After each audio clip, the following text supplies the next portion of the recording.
साथियों, आप सभी का स्वागत है, अभिनंदन है, इस्तकबाल है। भोपाल मेट्रो न्यूज में बुंदेलखंड के शेर को मेरा सलाम।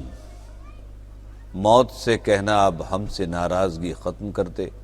ले जा रही है मौत मुझे मेरी माँ और बापू से दूर करके। बहुत अरमान थे उनके मेरे लिए, पर मौत लेकर जा रही है मुझको उनके सब अरमान तोड़ के। मरीजों के इलाज एवं सेवा के लिए डॉक्टरी पेशे में डॉक्टरों को शपथ दिलाई जाती है। अक्सर डॉक्टर शपथ लेते हैं दिखावे के लिए, पर डॉक्टर शिवम उपाध्याय जो शपथ ली उसको सही साबित कर दिया।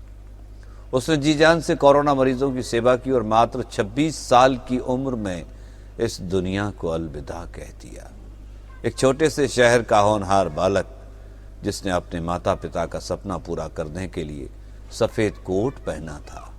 जब पहली बार सफेद कोट पहनकर माँ बाप के सामने आया तो उनके पिता की छाती गर्व से चौड़ी हो गई थी। खुशी के मारे पिता के आंखों से आंसू बह रहे थे। उन्होंने सोचा था कि उनका बुढ़ापा बहुत आसानी से गुजर जाएगा। बुढ़ापे की होने वाली बीमारियों की देखरेख उनका होनहार डॉक्टर बेटा करेगा, पर किस्मत को तो कुछ और ही मंजूर था। बूढ़े बाप के कंधे पर जवान बेटी की अर्थी, इससे बड़ा दुख दुनिया में कुछ और नहीं हो सकता। पिता को ये खबर मिली कि उनका बेटा डॉक्टर शिवम उपाध्याय अब नहीं रहा तो मानो उनके पैरों से जमीन खिसक गई हो। बार बार उनके मन में यही विचार आ रहा था। कभी कल ही की तो बात है कि जब बेटे ने नीट परीक्षा का परिणाम पूर्ण किया था और परिणाम देखकर शिवम खुशी से झूम रहा था। सबसे पहले मेरे पास दौड़ता हुआ आया था, मेरे पैर छुए, मुझसे और अपनी माँ से आशीर्वाद लिया। ऐसा लग रहा था शुभम को पूरी धरती की दौलत मिल गई हो।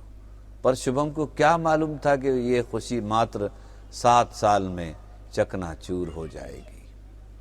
वह दिन भी आया जिस दिन मेरे बेटे को MBBS की डिग्री मिली।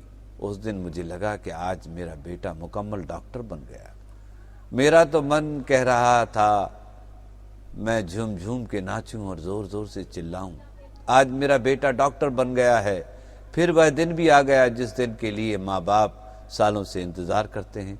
शुभम को संविदा पर नौकरी मिल गई। मेरे बेटे ने इसी साल 8 अप्रैल को सागर के बुंदेलखंड मेडिकल कॉलेज में संविदा चिकित्सक के रूप में ड्यूटी ज्वाइन की। शुभम को कोविड-19 मेडिकल अधिकारी बनाया गया।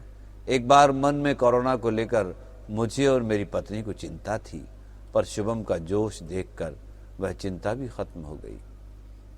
बार बार शुभम अपनी प्रतिज्ञा को मुझे याद दिलाता था। मैं उसके जज्बे को देखकर चुप हो जाता। अप्रैल माह से शुभम दिन रात कोरोना के मरीजों की सेवा कर रहा था। कोरोना के कीटाणु उसके शरीर में प्रवेश हो गए, पता ही नहीं चला, और 28 अक्टूबर को कोरोना वायरस से संक्रमित पाए गए और तब से लेकर 10 नवंबर तक उनका इलाज सागर के बुंदेलखंड मेडिकल कॉलेज में चलता रहा। लेकिन उनकी स्थिति अत्यधिक खराब होने के कारण उसे 10 नवंबर को भोपाल के चिरायु अस्पताल में रेफर किया गया और तब से उनका इलाज इसी अस्पताल में चल रहा था। शुभम के इलाज के दौरान जब उसके फेफड़ों की जांच की गई तो पता चला कि उसके फेफड़े 96% खराब हो चुके हैं।